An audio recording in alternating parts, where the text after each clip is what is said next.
So, students, our today's topic is soil analysis. So, what is soil analysis? Soil analysis refers to the determination of physical, chemical, and biological properties of the soil, along with determining the amounts of various nutrients present in the soil.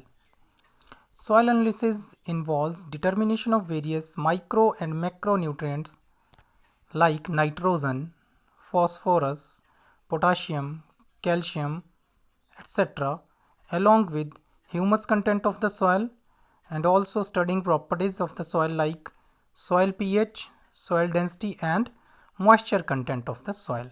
So, soil analysis means we are investigating the soil for what is present in it, and these include measurement of various micro and macronutrients,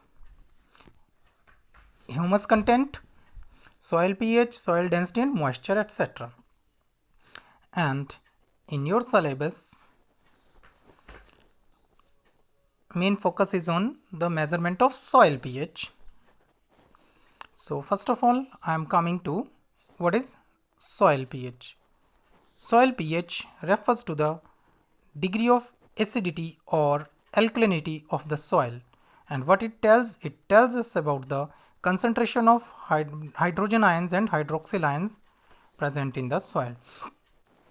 Acidity of the soil is due to the higher concentration of H positive ions, while alkalinity of the soil is due to the presence of hydroxyl ions.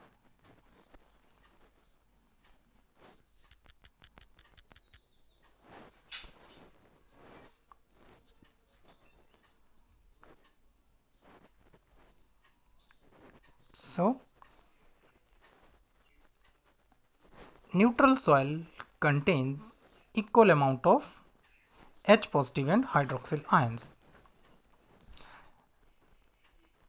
Soil pH plays an important role in determining the properties of the soil and also affects the availability of the nutrient in the soil as well as microbial activity and plant growth also. So, next I am coming to the importance of soil pH, although this is that I discussed was also the importance of soil. Now I am coming to the point wise description of importance of soil. Soil pH affects many physical, chemical, and biological properties of the soil. What is first importance? First importance of soil pH is that it affects the physical, chemical, and biological properties of the soil.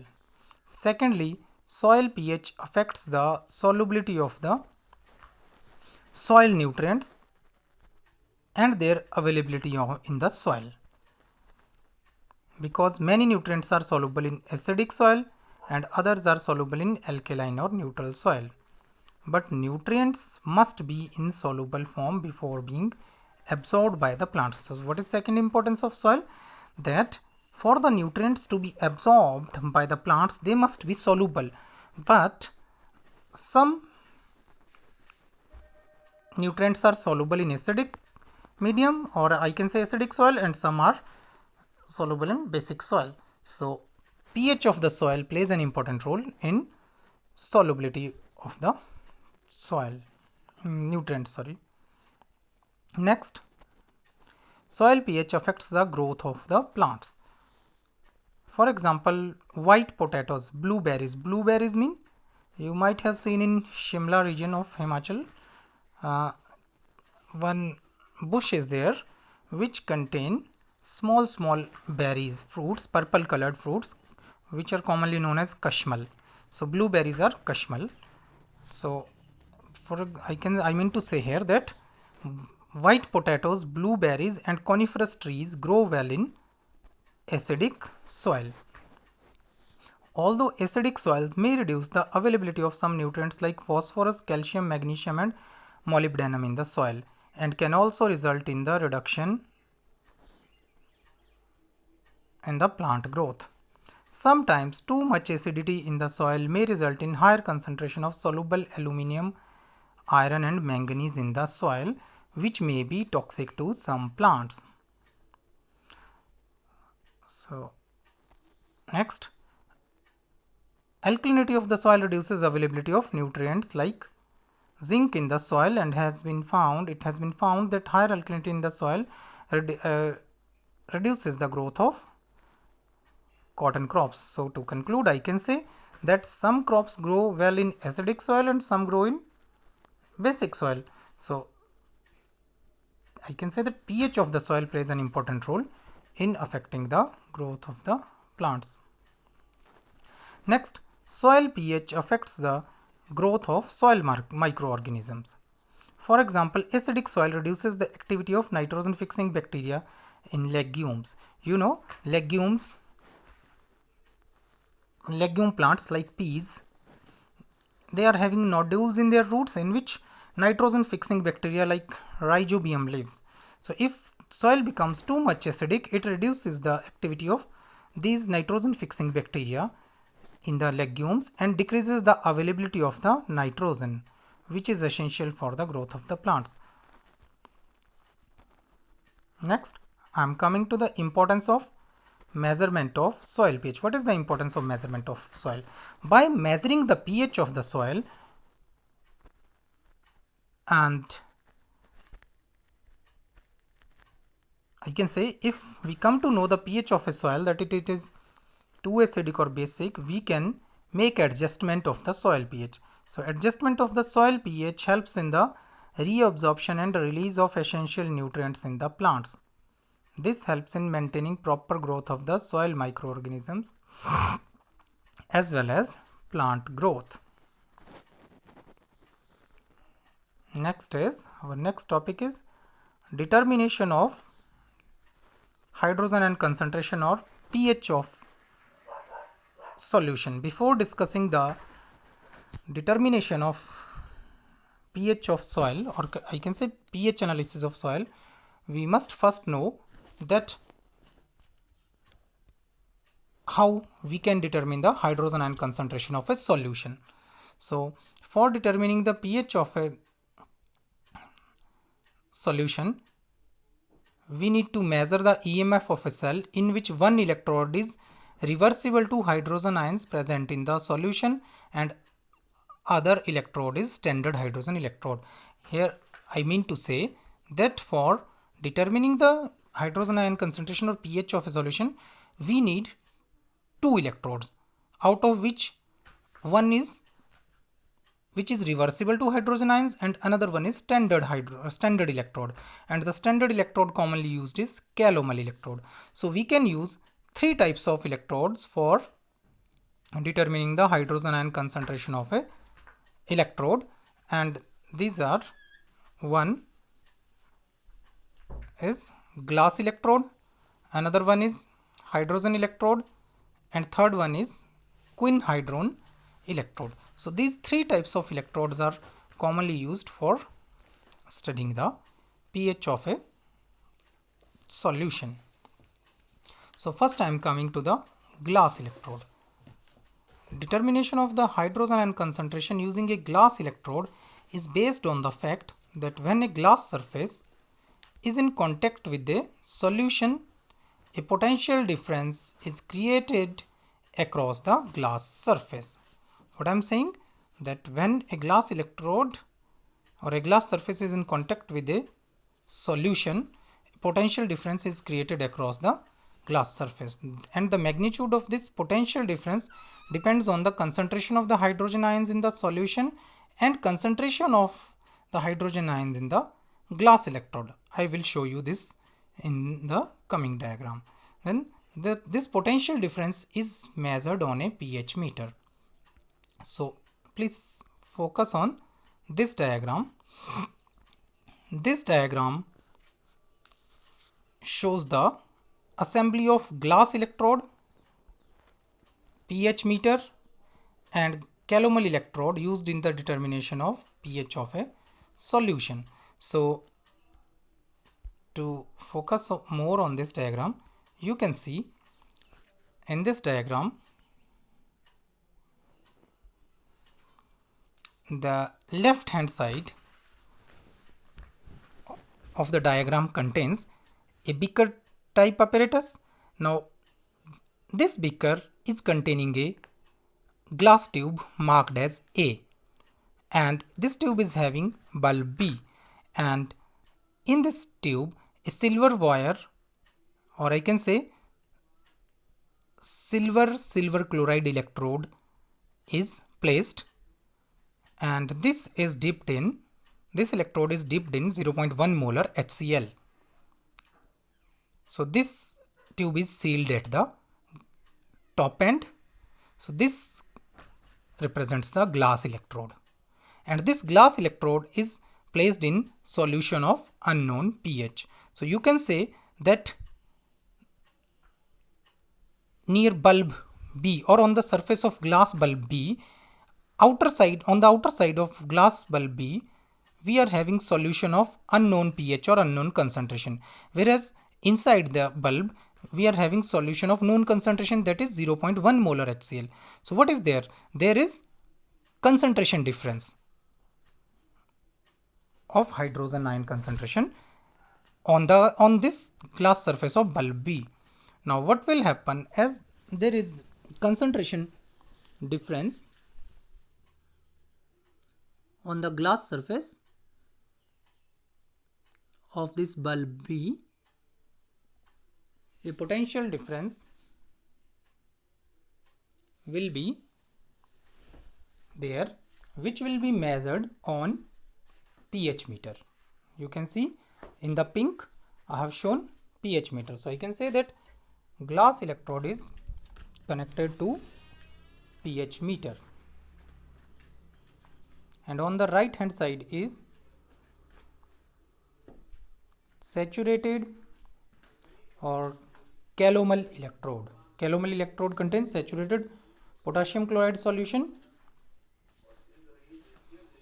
which is having mercurous chloride solution and mercury at the base. So when solution of unknown concentration is placed, a potential difference or concentration difference is there, which gives rise to a potential difference, which is measured in the pH. So in this, with orange, in the orange oval I have shown glass electrode, and in the olive green or blue I have written or highlighted saturated calomel electrode. So in this, glass electrode acts as anode, and it is represented, or it is having sign negative, and on the anode, oxidation takes place, whereas right hand side is cathode, it is having positive sign, so it acts as cathode, and on cathode reduction takes place. So this shows the complete apparatus used for the measurement of pH using glass electrode. Now this is what I explained you. Glass electrode consists of a glass tube A with bulb B at its lower end, and this bulb B is filled with 0.1 normal HCl, and silver chloride electrode is placed inside the tube, which is sealed at the top, and the glass electrode is represented by, you can see in this glass electrode, you can say already know that in the representation of electrochemical cell, oxidation half is written first, followed by reduction half cell. So I told you in this diagram that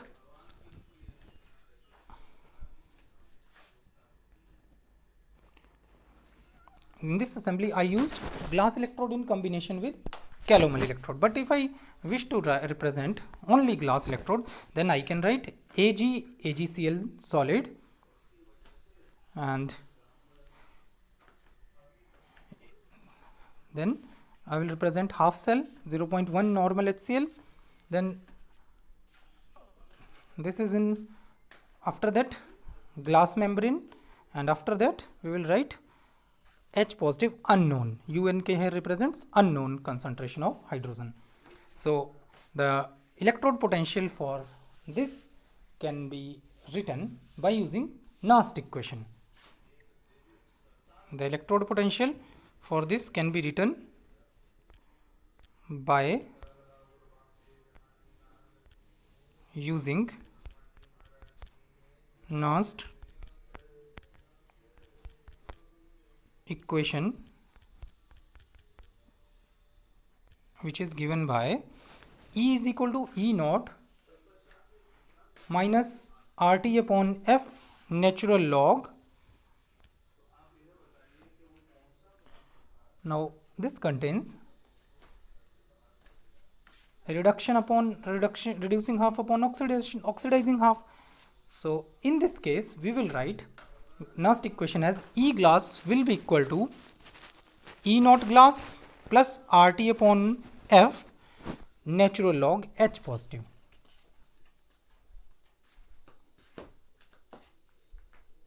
Because if we want to exchange oxidizing and reducing halves, then here symbol will become positive. So further I can write E glass will be equal to E naught glass plus R. Now the value of now if I wish to replace natural log by log, then I will write E glass will be equal to E naught glass plus 2.303 RT upon F log of H positive. Now E glass will be equal to E naught glass plus 2.303, putting the value of R equal to 8.314. Now putting the temperature value of temperature T equal to 25 degrees Celsius. So in Kelvin it would be equal to 298 Kelvin, and 1 Faraday is equal to 96,500. So putting the value of 1 Faraday equal to 96500, we can write this equation. So solving this whole term, that is 2.303 RT upon F, this comes out to be equal to 0.0591. So I can write E glass is equal to E naught glass plus 0.0591 log H positive concentration. So from here E glass comes out to be equal to E naught glass plus 0.591 upon pH. Why 1 pH in the denominator? Because we know that negative logarithm of hydrogen ion concentration is equal to pH. So here log hydrogen ion concentration is in the numerator. So it means 1 is there in the denominator. So 1 upon log H positive will be equal to pH. So here pH comes out in the denominator. So I can write E glass is equal to E naught glass plus 0.0591 upon pH. Now E glass would be equal to E naught glass minus 0.591 upon into pH. How? Because I shifted the pH from denominator to the numerator. So it will change from plus to minus. So my equation becomes E glass is equal to E naught glass minus 0.0591 upon pH. So when this glass electrode is used in combination with calomel electrode, it acts as negative electrode. Mean glass electrode acts as anode and calomel electrode acts as cathode. Therefore EMF of the cell can be written as, you have already studied this formula, E cell is equal to E cathode minus E anode. Now I told you in this case with calomel electrode acts as cathode and glass electrode acts as anode. So I can write E cell will be equal to E calomel minus E glass. So electrode potential for the standard calomel electrode is plus 0.241. So I can write from here that E cell will be equal to plus 0.241 minus bracket starts E naught glass minus 0.0591 pH. So E cell will be equal to 0.241 minus E naught glass. This term will change into positive because minus into minus is equal to plus. So you can write E cell will be equal to plus 0.241 minus E naught glass plus 0.0591 pH. So from here, rearranging this equation, so I can write 0.0591 pH is equal to E cell minus 2.41 plus E naught glass. So from here, pH would come out to be equal to E cell minus 0.241 plus E naught glass upon 0.0591. So you can see that by using glass electrode, we can determine the pH of a solution by using this formula. So that was all about determination of pH of a solution using glass electrode. Thank you.